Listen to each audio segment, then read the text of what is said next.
Bonjour à tous, j'espère que vous allez bien. Aujourd'hui, j'avais envie de faire un petit peu de rangement parce que quand j'ouvre mes placards, vraiment, je me dis qu'il faut faire quelque chose. Ici, j'avais dédié ce placard au petit déjeuner. Et regardez tout ce bazar, rien qui n'est rangé comme il faut et en plus, ça n'est pas du tout pratique. Du coup, ce matin, je vais m'atteler à ce placard. Je vais trier tous mes thés. Par exemple, celui-ci n'est pas ouvert, je ne sais pas si je le goûterai un jour, est-ce que ça vaut la peine que je le garde?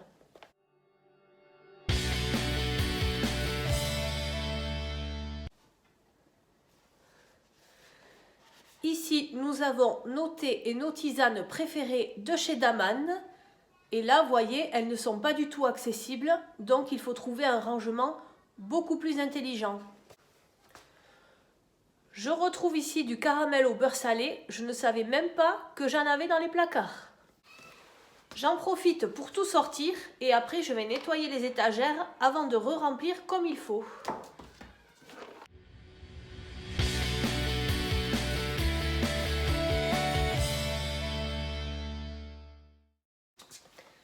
Allez, je nettoie.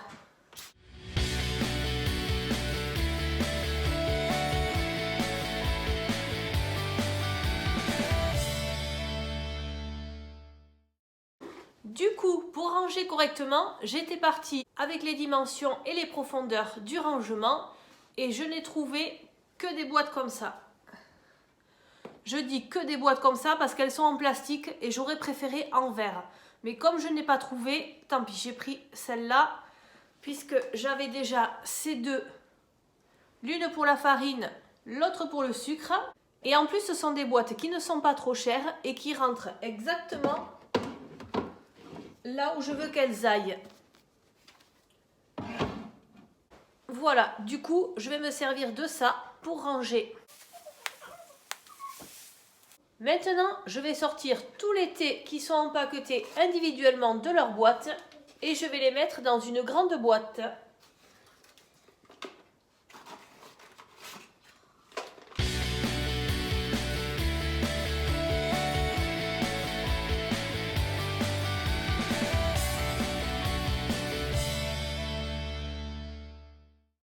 Et voilà, ma première boîte à thé est remplie.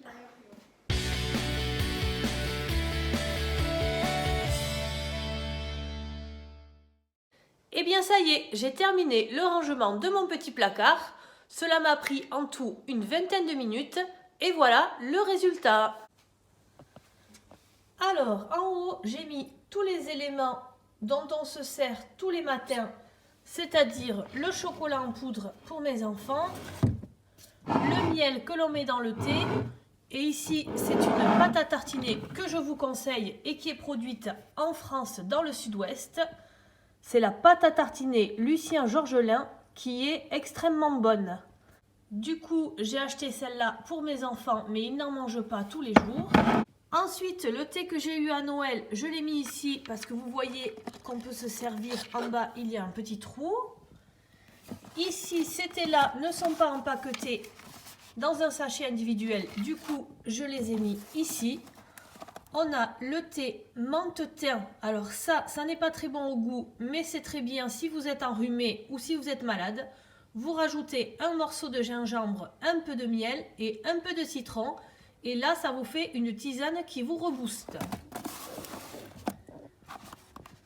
Celle-ci, la Bio Relax, est pas mal aussi. C'est une infusion, du coup, je les garde.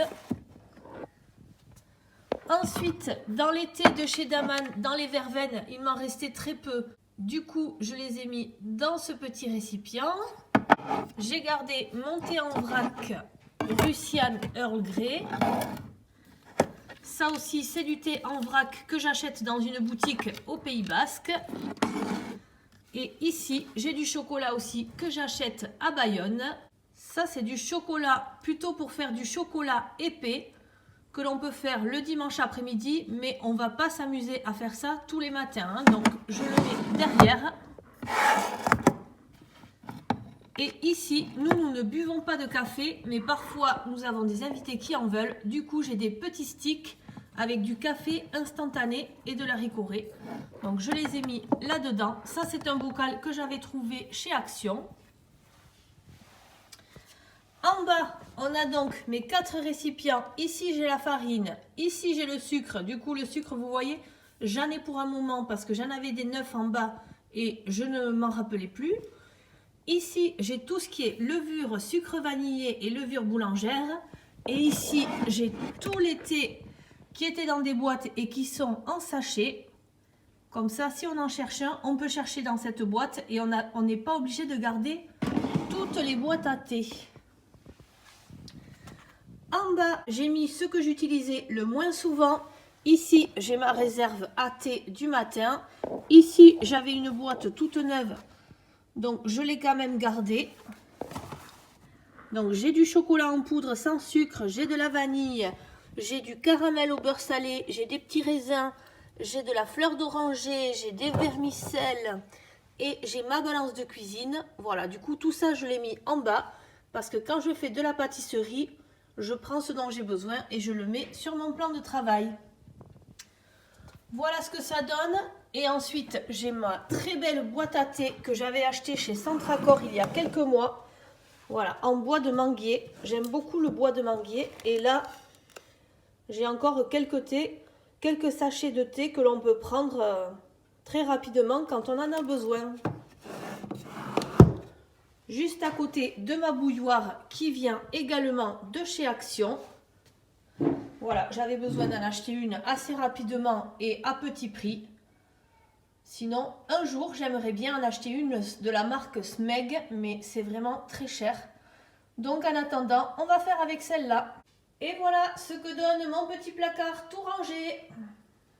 Une dernière chose sur les boîtes en plastique ici.